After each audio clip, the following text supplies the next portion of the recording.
Assalamu alaikum les filles, on espère que vous allez bien. Aujourd'hui c'est moi Mama qui vais vous parler et pour toutes celles qui ne me connaissent pas encore, donc je suis Mama, la cofondatrice de Nissa Podcast depuis déjà un petit peu plus de 2 ans. Et donc aujourd'hui si je reviens vous parler, ça fait une semaine que le ramadan est quasiment fini. Comment vous dire en fait les filles, volontairement, bon on n'est pas vraiment revenu vers vous juste histoire que vous puissiez vous retrouver sans nos petits messages quotidiens. Comment vous allez reprendre vos petites habitudes après le mois du Ramadan, sachant qu'on vous a donné les outils, les filles, pendant quasiment 30 jours. On faisait que vous envoyer des messages quotidiens quasiment tous les jours. Donc voilà, normalement vous aviez vraiment tous nos conseils, nos plus précieux conseils, et on espère que ça vous a d'ailleurs beaucoup aidé. Mais comment vous dire que même nous, on ressent clairement la fin du mois du Ramadan. L'ambiance n'est plus pareille. Le mood, j'ai pas envie de dire que le moral est à zéro, mais en fait, c'est vraiment inexplicable. C'est ce sentiment-là pendant le mois du Ramadan et quand on est après le mois du Ramadan, c'est vraiment inexplicable. Et d'ailleurs, il y a aussi une vidéo sur laquelle je suis tombée il y a quelques jours où il y a une femme qui disait qu'en fait, c'est le pire ramadan de sa vie, dans le sens où elle n'a pas eu l'impression que ce ramadan, ça l'a fait évoluer. Je sais qu'il y a pas mal de sœurs qui sont dans ce genre de situation et laissez-moi vous dire qu'en fait, c'est même pas une fatalité. Le mois du ramadan, c'est beaucoup d'assiduité, beaucoup de détermination, de l'endurance. Mais avant tout, c'est quelque chose qui se prépare. Les filles, le mois du ramadan, c'est quelque chose qui se prépare avant. C'est comme un athlète. C'est exactement comme un athlète. Un athlète, le jour de la compétition, c'est pas ce jour-là qu'il va se préparer. Il se prépare plusieurs jours, plusieurs semaines, voire plusieurs mois avant. Ça, c'est indéniable. C'est clairement indéniable. Donc, je pense qu'il y a aussi un petit peu de ça.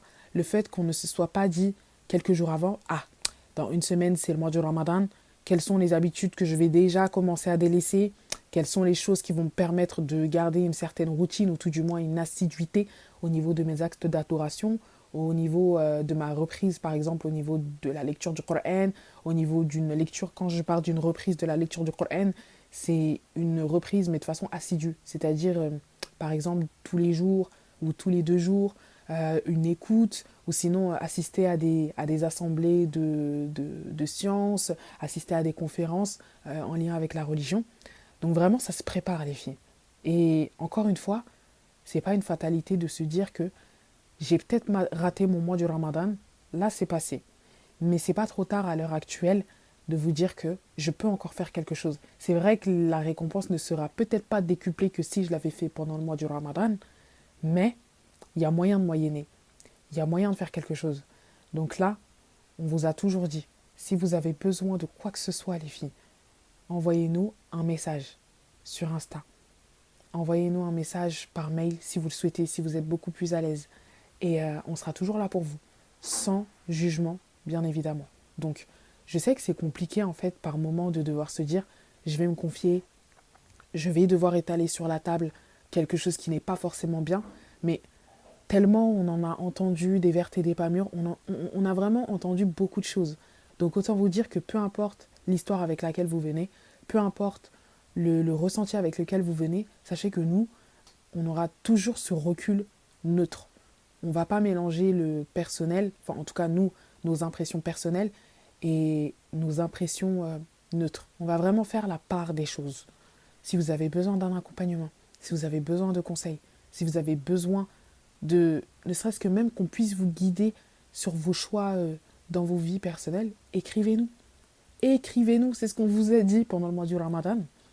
Et on vous le redit, on vous le redit. On aimerait bien avoir vos retours sur comment vous vous sentez là après Ramadan. C'est vrai que l'ambiance, elle a changé. Franchement, il y a des habitudes que même on a délaissées. Qui sait, peut-être que même les repas en famille, on les a délaissés. Les mosquées, j'imagine qu'elles se vident. Entourez-vous des bonnes personnes. Moi, c'est un sacré conseil que je peux vous donner parce qu'il n'y a que ça qui vous aidera à vraiment avancer, clairement. Et ça, c'est un conseil qu'on vous donne, qu'on vous redonne, qu'on vous redonne et on vous le redonnera toujours. Et même moi, maman, à titre personnel, Je sais que si je n'aurais pas croisé certaines personnes sur mon chemin, je n'aurais pas été la personne que je suis aujourd'hui. Et là, clairement, c'est un aveu que je vous fais en fait. Vraiment. Si j'aurais pas croisé ces personnes-là dans ma vie, je ne serais pas devenue la femme que je suis aujourd'hui. Et Dieu sait à quel point je reviens de loin. Je reviens de loin, mais l'essentiel, c'est pas comment tu as commencé.